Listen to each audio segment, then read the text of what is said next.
Hello guys, welcome back to my YouTube channel. आज हम केशवदास के मूल पाठ कवि प्रिया प्रिया प्रकाश, जिसका संपादक लाला भगवत दीन ने किया है, कि तृतीय प्रभाव के पहले, दूसरे, चौथे और पांचवें दोहे की एकदम अच्छे से और डिटेल में व्याख्या पढ़ेंगे। इसमें से हम काव्य दूषण का वर्णन पढ़ेंगे, ठीक है। और हमने अगली वीडियो में केशवदास का जीवन परिचय अच्छे से बताया था। अगर आपने नहीं देखी तो आपने प्लीज़ वो वीडियो आप लोग देख लीजिए। और हम बिना देरी के अब ये वाला वीडियो स्टार्ट करते हैं, देखते हैं। मूल समझे बालक बालकहु वर्णन पंथ अगाध। मूल अर्थात मूल समझ ले, मुख्य समझे। बाला बालकहूँ, बाला मतलब यहाँ पे युवती यानी कोई भी लड़की है, और बालकहूँ मतलब यहाँ युवक है, ठीक है। वर्णन पंथ अगाध, वह कहते हैं कि मैं ऐसी सरलता और सुगमता से काव्य शास्त्र को आपको बताना, मतलब समझ जाएं आप, जो युवक हमारे युवक और युवका हैं, हम ऐसे आसान तरीके से आपको काव्य का वर्णन बताएंगे कि आप आसान तरह से समझ जाए, ताकि क्योंकि हमारा जो वर्णन पंथ अगाध, पंथ मतलब रास्ता, वर्णन मतलब वर्णन, और अगाध मतलब अथाह, जिसका कोई था नहीं है, कि हमारे हिंदी साहित्य का कोई था नहीं है, कोई भी उसका अंत नहीं है। तो इसलिए मैं क्या कर रहा हूँ, मैं उसे ऐसी भाषा में मतलब बता रहा हूँ, ताकि वह हमारे युवक युवतियों के लिए क्या हो जाए, आसान हो जाए। कवि प्रिया केशव करी क्षम्यो कवि अपराध, इन्होंने अपनी कवि प्रिया रचना में ऐसी मतलब इतने सरल भाषा में रचना की है कि जितने भी युवक युवकी हैं उन्हें वो आसानी से समझ में आ जाए। और क्षम्यो कवि अपराध, और यह अपने सभी जितने भी विद्वान हैं, जितने भी ब्राह्मण हैं, जितने भी कवि हैं, उनसे ये क्या करते हैं, अपने इस अपराध के लिए क्षमा याचना करते, कि वो लोग तो डिफिकल्ट में लिखे, लेकिन ये इनको एकदम सिंपल भाषा में कन्वर्ट करके हमारे युवक युवती को बताना चाहते हैं, इसलिए वो उनसे क्या मांगते हैं, क्षमा मांगते हैं। एक बार हम फिर से पूरे की व्याख्या देखेंगे। मूल समझे बालक बालकहूँ वर्णन पंथगात, यहाँ पर इस दोहे के माध्यम से युवक और युवकी को यह बताया गया कि जो हमारे साहित्य का वर्णन पंथ है, हमारे काव्य का वर्णन पंथ है, वो अगाध है, अथाह है, उसका कोई भी मतलब नाप तौल कुछ भी संभव नहीं है। लेकिन कवि प्रिया केशव करी, लेकिन कवि इन्होंने, केशवदास ने अपनी कवि प्रिया रचना में क्या की है, उसे एकदम सरलता से ऐसा बताया है कि कोई भी उसे समझ सके। और क्षम्यो कवि अपराध, और बताने के बाद इन्होंने क्या किया, हर एक कवि से, हर एक ब्राह्मण से, हर एक विद्वान से इन्होंने क्षमा याचना की है। आई होप आपको समझ में आया होगा। हम अगला देखते हैं। मूल अलंकार कवितान के सुनि सुनि विविध विचार, कवि प्रिया केशव करी कविता को श्रृंगार। मूल अलंकार कवितान के, केशवदास जब कवि प्रिया की रचना कर रहे थे, उससे पहले उन्होंने क्या किया, मूल अलंकार कवितान के, उन्होंने बहुत सारे अलंकारों के बारे में, कविताओं के बारे में, छंद के बारे में पढ़ा, सुनी सुनी विविध विचार, और सुना, और उस पर अनेक विचार व्यक्त किए। ये कवि प्रिया रचना करने से पहले इन्होंने बहुत सारे छंदों को, अलंकारों को, कविताओं को सुना, और उस पर अनेक विचार किए।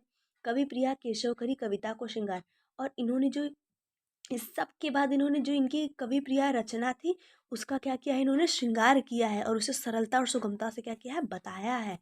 मतलब विभिन्न अनेक छंदों का प्रयोग अपनी कवि प्रिया रचना में इन्होंने किया है। एक बार फिर से देखते हैं। मूल अलंकार कवितान के सुनि सुनि विविध विचार, कवि प्रिया केशव करी कविता को श्रृंगार। केशवदास ने अनेक कविताओं को सुना है और उस पर विचार किए हैं। कवि प्रिया केशव करी कविता को श्रृंगार, और इस सब के बाद उन्होंने क्या किया, अपनी कवि प्रिया की रचना की है, और उसके सभी छंदों को क्या किया है, बहुत अच्छे से श्रृंगारित किया है, मतलब सजाया है। हम देखते हैं अब अगला, हमारा तीसरा दोहा, सॉरी चौथा दोहा। मूल चरण धरत चिंता करत, नींद भन भावत शोर, सुवर्ण को शोधत फिरत कवि व्यभिचारी चोर। चरण धरत चिंता करत, इसका अर्थ हम तीन पक्ष से लेंगे, एक हमारा व्यभिचारी के पक्ष से, एक कवि के पक्ष से, और एक चोर के पक्ष से। तो पहला हम किससे पक्ष लेंगे, कवि के पक्ष से लेंगे। तो कवि के पक्ष में, मूल चरण धरत चिंता करत, जब कवि कोई भी चरण लिखता है या कोई भी पद्य वगैरह लिखता है, तो क्या करता है, चिंता करते हुए लिखता है, और सोचता है कि कैसे ये मेरा पद्य अच्छा हो, इसमें कोई त्रुटि ना हो जाए। अगर ये दोहा है तो उसमें मतलब ऐसे ऐसे मात्राएं इतनी होनी चाहिए कि 13 स्टार्ट में, फिर पहले और तीसरे चरण में 13 13, दूसरे में चौथे चौथे, अगर ये सोरठा है तो ऐसे ही, और अगर चौपाई है तो प्रत्येक में 16 16 मात्राएं होनी चाहिए। तो ये क्या करता है, चिंता से लिखता है उसे, नींद न बहुत सुर, और जब वो छंद रचना करता है तो उसे न तो नींद अच्छी लगती है और न उसे सुर पसंद आता है। सुवर्ण को शोधत फिरत कवि व्यभिचारी चोर, वह क्या करता है, सुवर्ण, सुवर्ण मतलब सुंदर वर्ड, सुंदर छंदों का क्या करता है, शोध मतलब खोजता है, खोज करता है, कवि व्यभिचारी चोर। कवि व बेचारे चोर का इसमें कोई मतलब नहीं है। इसमें एक कवि व बेचारी चोर का एक अर्थ है कि इन तीनों के हिसाब से, हमने पहले कवि के हिसाब से आपको बता दिया। कवि जब छंद रचना करता है तो वह चिंता में करता है और उसे ना तो नींद अच्छी लगती है और ना ही शोर अच्छा लगता है। वह क्या करता है, सिर्फ और सिर्फ सुंदर छंदों को खोजता रहता है। अगला देखते हैं हम व्यभिचारी के पक्ष में। व्यभिचारी मतलब यहाँ पे व्यापारी से है, या फिर कोई बुरे विचार वाला व्यक्ति भी हो सकता है, या फिर माता पिता भी हो सकते हैं। तो हम व्यभिचारी से देखते हैं।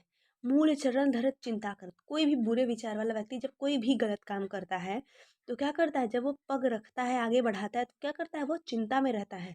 उसे न तो नींद आती है और न ही उसे शोर आता है, शोर अच्छा लगता है। नींद न भावत शोर मतलब न तो उसे नींद आती है और न उसे शोर अच्छा लगता है। सुवर्ण को शोधत फिरत, जो बुरे विचार का व्यक्ति होता है सिर्फ और सिर्फ सुवर्ण मतलब सुंदर वर्ण, गोरे रंग वाली अच्छी स्त्री को केवल क्या करता है, वो ढूंढता है। समझ में आया।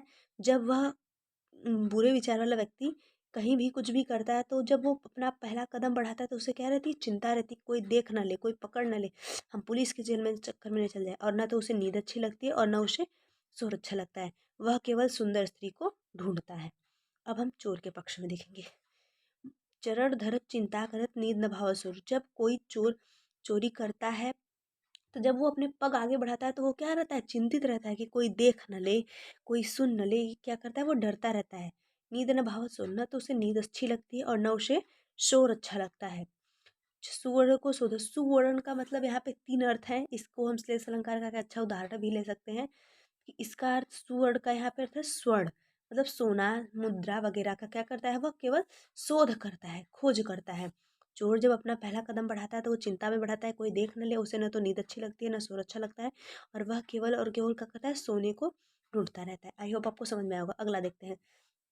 मूल राजत रचन दोष युवक कविता बनिता मित्र, बुंदक हाला परत ज्यों गंगा घट अपवित्र।